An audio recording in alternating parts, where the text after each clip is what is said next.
Welcome to Talking Digital Industries, the podcast for technologies and trends that drive industrial enterprises. I'm your host, Alex Chavez. My guests today are Tobias Haslböck. He is the business developer at Halocline, and Julian Boha. He is the lead for the Siemens program, Fast Lane for Startups. We're going to be talking about technology-based collaboration between Halocline and Siemens and the role startups play in the Siemens ecosystem. And Toby and Julian have promised to share some tips for startups that want to work with Siemens. Welcome to both of you. Hi. Hi, nice to be here. To begin with, when you hear the word startup, what comes to mind for you? Toby, would you like to go first? Maybe a pragmatic way to work. So we're very efficient, fast, thinking about new concepts like new work. Looking at the Siemens perspective, we are a huge company. We need to improve our existing products, our existing processes, our portfolio. But at the same time, we need to be super fast in new technologies, new fields where we want to go. And it's essential for us to also work with those speedboats, which are startups. That's a nice picture, a speedboat. Do you feel like Halocline is a speedboat? Well, I think so. We have a lot of flexibility in our processes. We are 50 employees already and are now 6 years in development of our software. We're based in Osnabrück. And what we are doing, we developed an VR editor, specifically when it comes to planning and optimizing production workspace.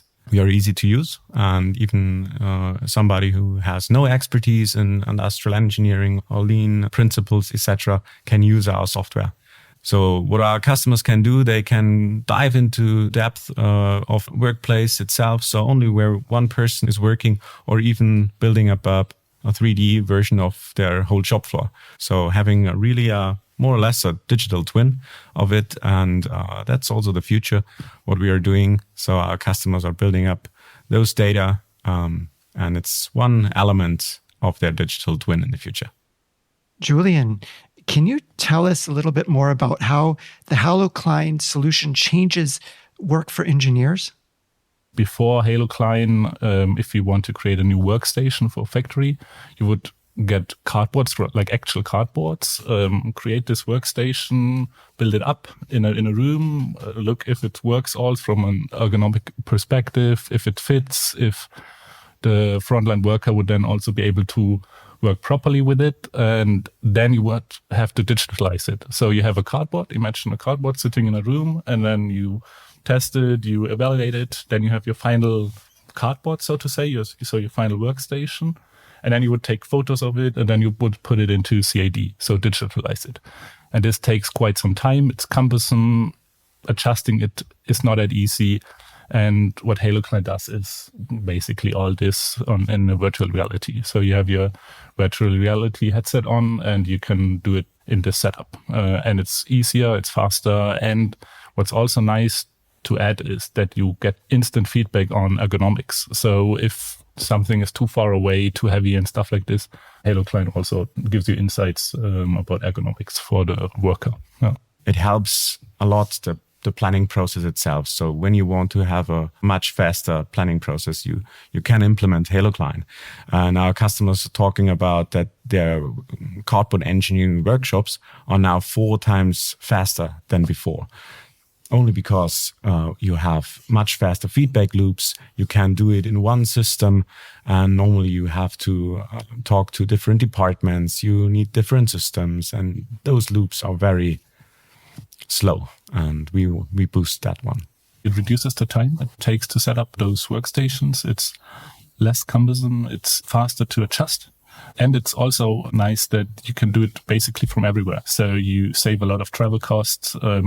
We have, for instance, a factory in China that's very similar to a European factory. You could create the same workstation in, let's say, Erlangen from your home office for a factory in China. So this would be possible without any traveling. So that's a big plus. So from an economic perspective, from a sustainability perspective, but also for the employees, because it's also fun to do this stuff. So it has many benefits, I would say. Yeah.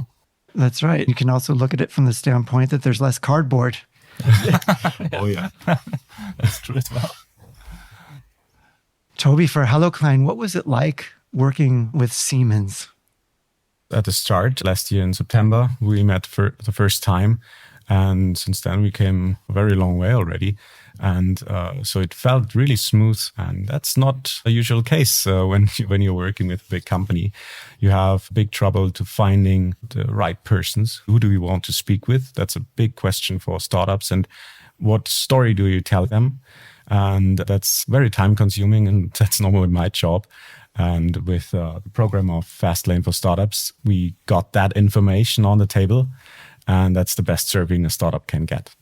We'll be talking a little bit more about Fastlane for Startups later. But before we go there, I wanted to know from you, Julian, what is it like for Siemens working with Halocline, with a relatively small company? It was actually smooth sailing. Like, we had little resistance within the company, so which is good. We convinced our colleagues relatively fast. Now the next big step is to roll it out to all the factories within Siemens, and let's hope that we get this done.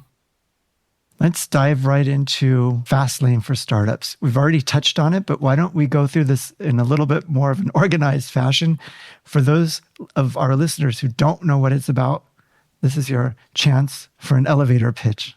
So, elevator pitch of Fastlane for Startups would be, we are a program that helps startups to collaborate with Siemens. We do technology partnerships. So we have an active part in Fastlane for Startups where our internal colleagues say, okay, hey, we are looking for companies in this and that field. And then we worldwide scout the best companies with people sitting in the west coast of the USA. We have people sitting in Germany. We have people in China. And we also closely work with the colleagues in Israel to really get the best startups and then evaluate them, pilot them. And the other part, and this is the process Halocline took, is our opportunistic approach. So we are constantly looking outside of Siemens what companies are in there. On fairs, we talk to accelerators, other companies. And then if we find an interesting company, we talk to our colleagues and ask, hey, what do you think about this and that company? Do you think it's interesting? And if they say yes, we then more or less go the same route. We evaluate the company deeper. We start a pilot. And if the pilot is successful, we work with them normally on a longer term. So this could be some kind of licensing agreement, could be that we basically are only customer of the company, but often we also do innovation with the startup. So really benefiting from their innovation spirit and innovation speed. Suppose we have some listeners from startups who might be interested in getting involved in this program. What would your advice be? So for Siemens, if you have an adjacent portfolio that fits our portfolio, feel free to approach us, drop us an email, give us a short pitch what you do, and then we can connect you. But the expectation management, it doesn't work out for all the startups. So we get a lot of applications, but we also look through them. So be open and connect yourself to Siemens. Toby, what would be your advice to startups when they're looking to work with a big company like Siemens? For Siemens, it's pretty simple because they have the commitment of the project teams and they have a very good innovation process. But those don't have all big companies. That's a bit the problem. So you really have to find the right person to speak with. And when I would give a tip to a startup, be careful who you work with and who you invest your time in, because if they don't have a bit of a flexibility in their budget, so helping out the project teams or having the commitment of management and the project teams, then it's difficult because you're always having a bit of a dead end, and you don't want that an innovation process has so many proof of concepts on their project teams that they are a bit filled up with it and don't want to work with you. We call that death by POC, so death by proof of concept. So startups are so many proof of concepts where they don't get money from, but it costs time. And then in the end, the startup fails because they try to please too many people. But we only need to please the ones who have the money. We need to be fast in that one because when it took such a proof of concept phase or pilot phase or how you want to call it, and it took 2 or 3 years for a big company. Well, that's a really big span of time for a startup. So you really want to shorten that. But at the same time, as Siemens, you really want to bring the proof of concept numbers down so that your project teams can work. And that's what you guys managed? Basically, 2 speedboats. I hope so. Thank you, Toby and Julian, for joining me today. To our listeners, if you would like more information, go to the show notes where we have some links for you. This is Talking Digital Industries. My name is Alex Chavez.